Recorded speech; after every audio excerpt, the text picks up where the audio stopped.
M Jayachandran ഒരു minute മാത്രം ഒരു അവസാനമായി ഒന്നുകൂടി ഇത്ര ധൃതി എന്തിനായിരുന്നു? ഒരു 3 മാസം കഷ്ടിയുള്ളൂ. ഇത് ജനുവരി 11 ഇന്ന്. 3 മാസം കൂടി തള്ളി നീക്കിക്കഴിഞ്ഞാൽ നിയമസഭാ തെരഞ്ഞെടുപ്പ് വരെ ഈ ഒരു ശ്രദ്ധ ഒന്ന് മാറിക്കിട്ടാനാണോ? അതോ നേരത്തെ പലരും ചൂണ്ടിക്കാട്ടിയതുപോലെ ചെറിയൊരു പക ഇതിന് പിന്നിലുണ്ടോ? ഒരു മിനിറ്റ്. ഇതൊക്കെ പിന്നെ എന്താണ് ഇതിന് പറയുക? താങ്കളെ പോലുള്ള ഇങ്ങനെ ചോദ്യം ചോദിക്കുമ്പോൾ ഇതിനകത്ത് എന്ത് പക, എന്ത് ധൃതി? ഇത് പിന്നെ സുവമോട്ടോ കേസെടുത്തത് ആരാണെന്നേ? കേരള സർക്കാരാണ്.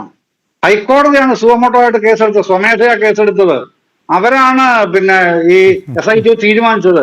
SIT അന്വേഷണത്തിന്റെ ഭാഗമായിട്ടാണ് പല അറസ്റ്റുകളും നടക്കുന്നത്. ഞാൻ തുടക്കത്തിലേ പറഞ്ഞല്ലോ, CBI അന്വേഷണം ആവശ്യപ്പെട്ട അഡ്വക്കേറ്റ് കൃഷ്ണരാജ് ഹൈക്കോടതിയിൽ കൊടുത്ത ഹർജിക്ക് ഹൈക്കോടതി ചോദിച്ച ഒരു വാക്യം, ഈ കോടതിയിൽ താങ്കൾക്ക് വിശ്വാസമില്ലേ?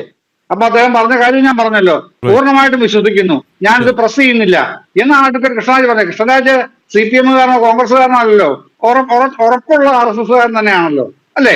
അപ്പൊ അപ്പൊ താങ്കളുടെ ചോദ്യം തന്നെ അപ്രസക്തമാണെന്ന് ഞാൻ പറയും. പിന്നെ ഇനി വന്നിട്ടുണ്ടല്ലോ, ECR ഇട്ടിട്ടുണ്ടല്ലോ.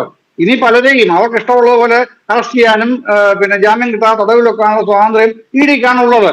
അതിന് എങ്ങനെയൊക്കെയാണെന്നുള്ളത് അപ്പോഴും താങ്കൾ ഇത് തന്നെ പറയണം. അത് വന്ന നിമിഷങ്ങൾക്കകമാണ് എന്തായാലും തന്ത്രിയുടെ അറസ്റ്റ് ഉണ്ടായത്. എന്തായാലും സമയക്കുറവ് പോലെ ഞാൻ ഇടപെടുന്നു.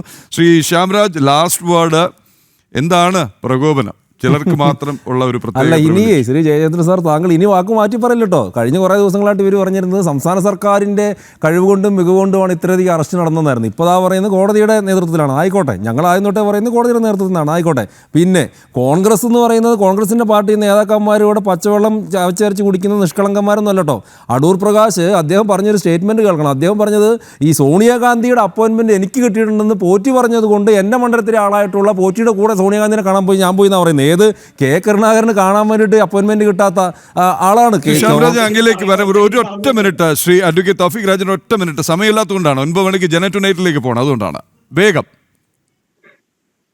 അതായത് ബഹുമാനപ്പെട്ട അടൂർ പ്രകാശിനെയും സോണിയാഗാന്ധിയൊക്കെ ഇവർ കണക്ട് ചെയ്ത് സംസാരിക്കുന്നു. നിങ്ങൾ ആ തെളിവുണ്ടെങ്കിൽ ബഹുമാനപ്പെട്ട ശ്രീ കെ സുരേന്ദ്രൻ അടക്കമുള്ള ആളുകൾ ഇല്ലാത്ത എന്തൊക്കെ ആരോപണങ്ങളൊക്കെ ഈ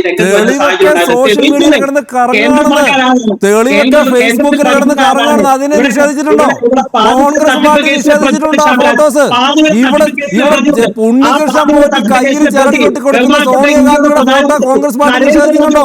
AICC നിഷേധിച്ചിട്ടുണ്ടോ? നിഷേധിച്ചിട്ടൊന്നുമില്ലാന്ന് തെളിവ് സോഷ്യൽ മീഡിയയിൽ ഇറങ്ങുന്നുണ്ട്. വെറുതെ കാര്യമുള്ളത് ഇങ്ങനെ കള്ളം പറഞ്ഞിട്ടുള്ള കാര്യമുള്ളത്. അടൂർ പ്രകാശ് നിങ്ങളുടെ കോൺഗ്രസിന്റെ നേതാവാണ്, അടൂർ പ്രകാശാണ്, ഉണ്ണികൃഷ്ണൻ പോറ്റിയാണോ? ഇങ്ങനെ വെറുതെ പറഞ്ഞിട്ട് കാര്യമൊന്നുമില്ലല്ലോ. ഇവിടെ നിങ്ങൾക്ക് കൃത്യമായിട്ടുള്ള ബന്ധമുള്ളത്. ഈ ഗണപതി എന്ന് പറയുന്ന ആന്റിക് ഷോപ്പ്, ആ ആന്റിക് ഷോപ്പ് ഇത്രയാണ് സോണിയാഗാന്ധിയുടെ അനിയത്തിക്കാണെന്ന്.